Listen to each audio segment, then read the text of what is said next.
Class 8.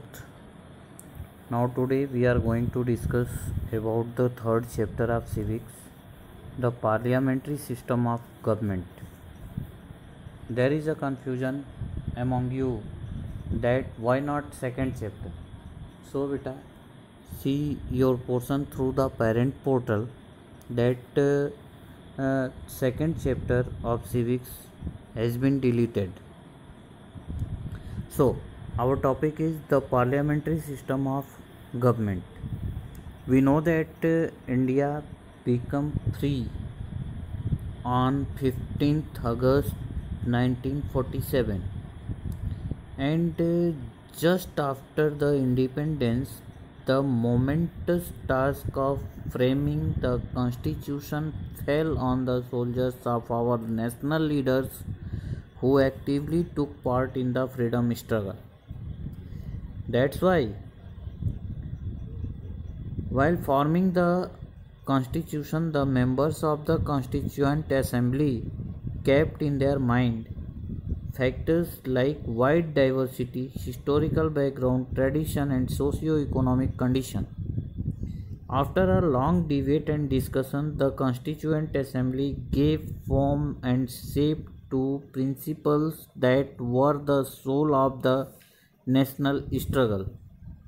Now, the main idea behind the parliament. We have already studied that many of the principles, ideals, and laws in the Constitution are derived directly or indirectly from the experiences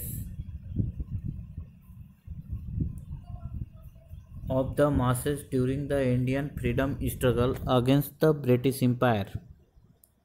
The foreign powers framed laws without taking into account the interest of the masses and opinions of the leaders of the Indian National Congress. The laws were arbitrary, exploitative, and discriminatory in nature, to say the least.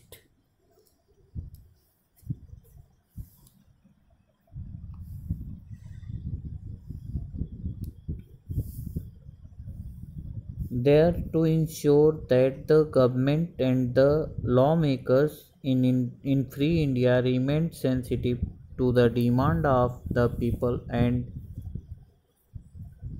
adhered to their opinion within a preview of the constitution maker laid the foundation of the democratic India based on the principle of universal adult franchise.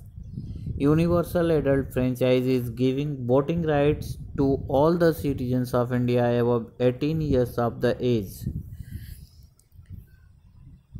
Now, why a parliamentary form of government?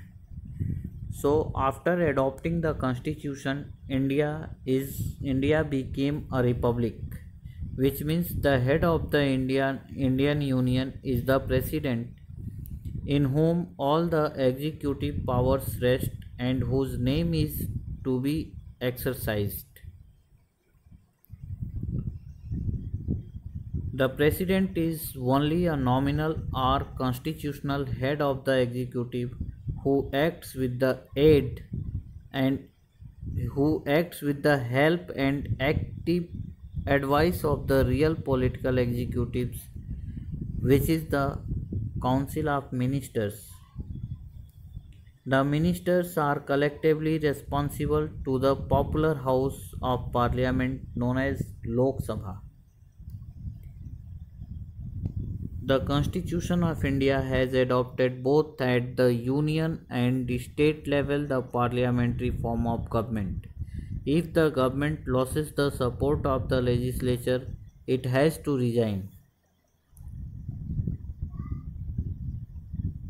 The founding father of our constitution chose the parliamentary form of government as they had gained some experiences of operating it under British rule and felt that it was advantageous to continue with established institutions.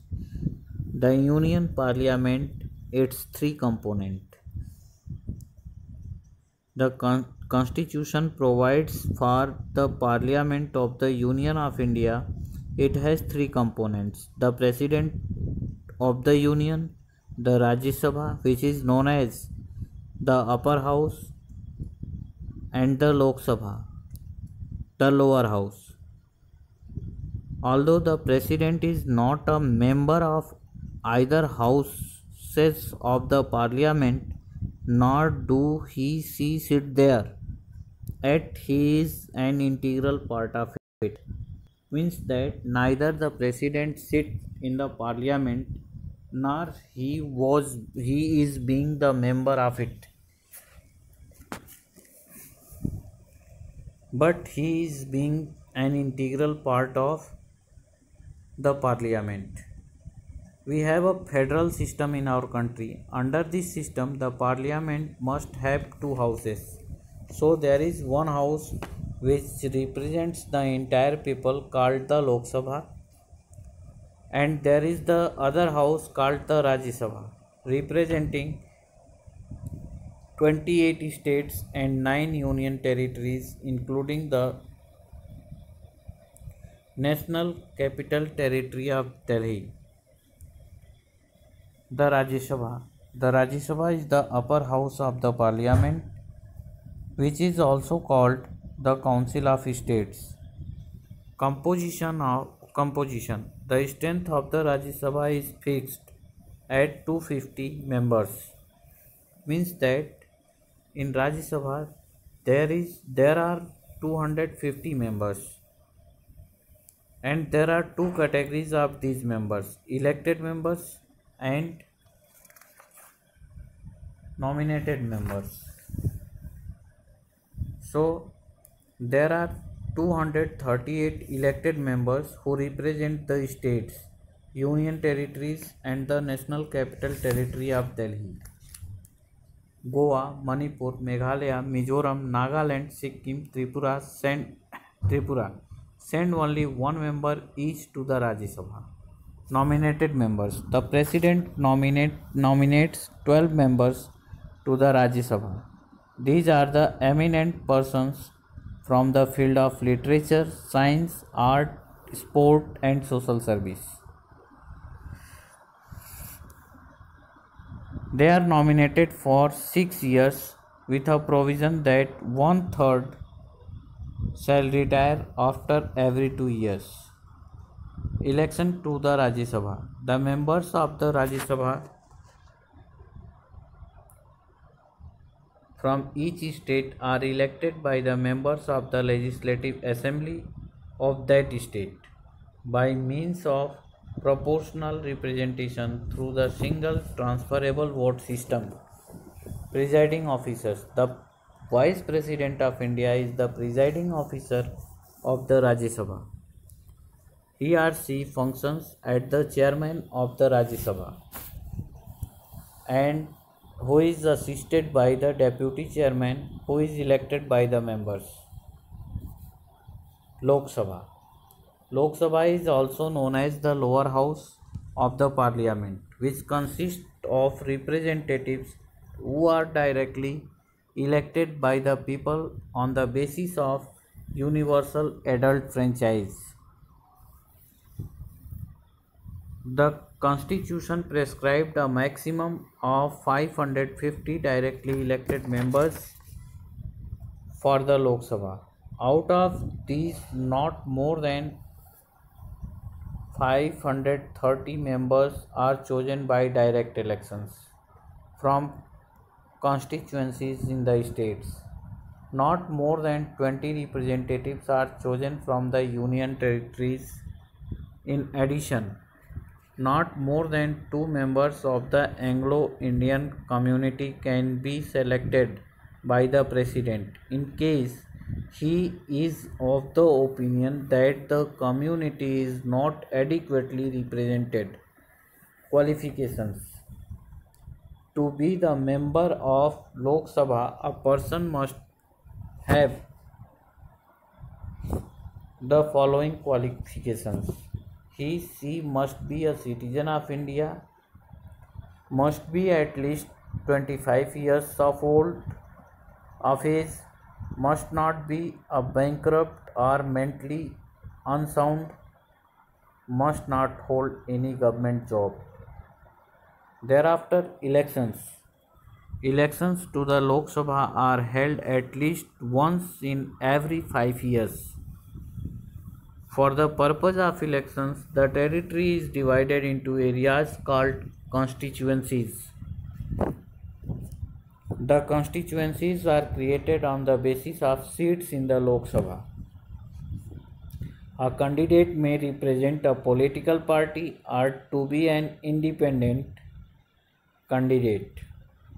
Voting is done by secret ballot or by EVM, electronic voting machine.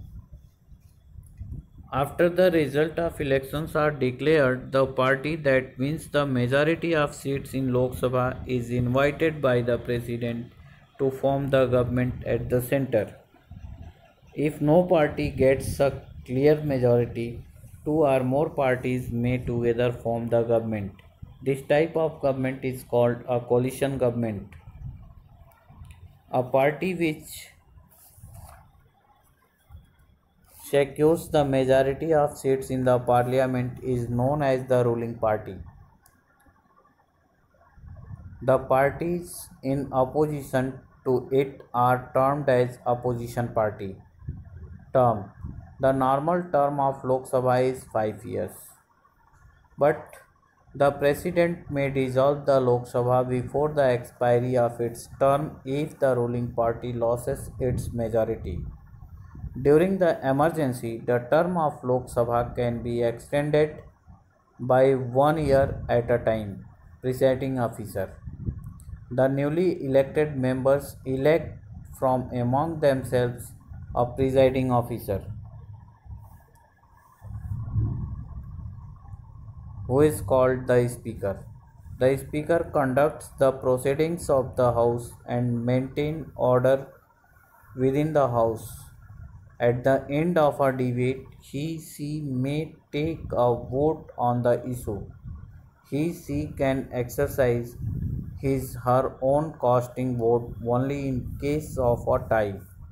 A deputy speaker who carries out the proceedings of the House in the absence of the speaker is also elected.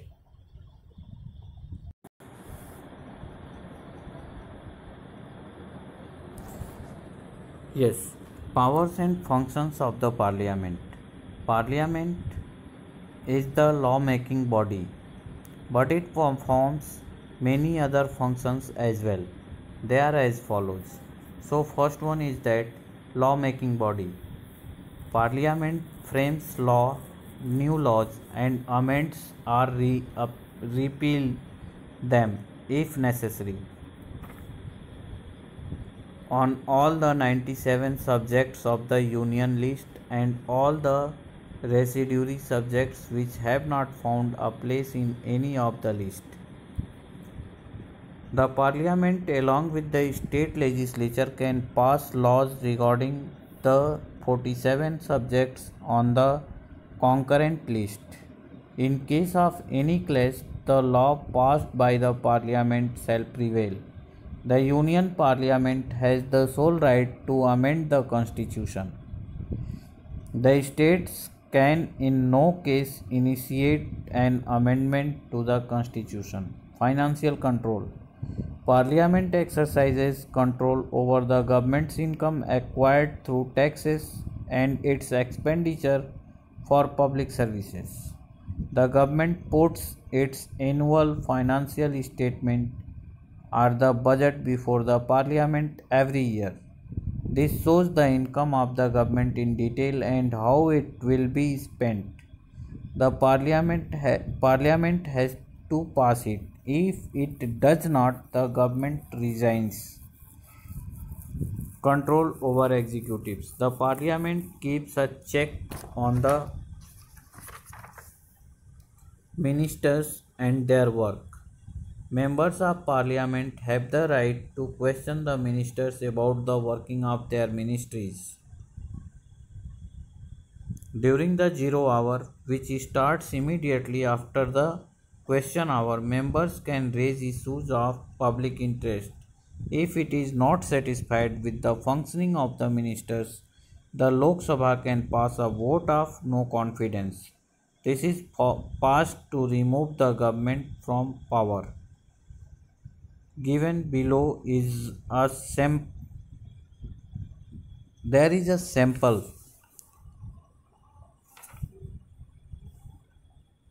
of questions asked by a members to a minister. Every member of parliament has given a note a question like this to the speaker of Lok Sabha, and he has given the time to ask it and gain the answers. This is the format. You have to read it. Thereafter, judicial functions. The parliament enjoys certain judicial powers also. It can impeach the president, a judge of the Supreme Court or the High Court in case they are found violating the constitution or misusing their status or indulging in corruption of any nature. Thereafter, electoral functions. The parliament plays an important role in the elections of the president and the vice president. Relationship between the two houses.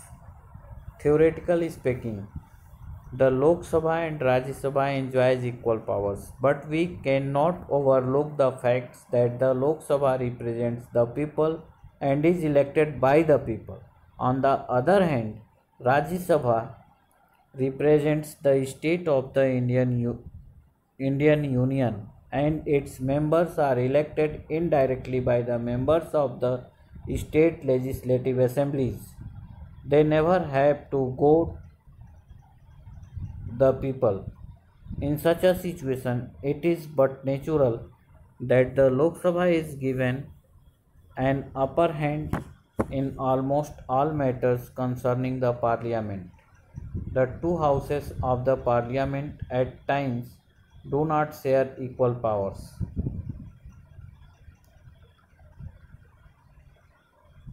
There are two types of bills: money bill and ordinary bill.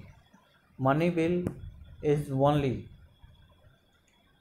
Money bill can only originate in the Lok Sabha, while the ordinary bill first of all presents in Lok Sabha. Thereafter, after passing in Lok Sabha, ordinary bill sent to the Rajya Sabha, and when Rajya Sabha pass that bill, it will be sent to the president for his consent. If the president provide his consent to that bill, then that has been considered as the bill is passed. Thereafter, the no confidence motion, when passed in the Lok Sabha, leads to the resignation of the entire Council of Ministers. It means that if the Prime Minister resigns, then it is considered that the whole cabinet has been resigned. You have to study the you have to read the case study on money bill and ordinary bill, how it will pass. If you have any doubt, contact to me. I will sort out your problems. Thank you.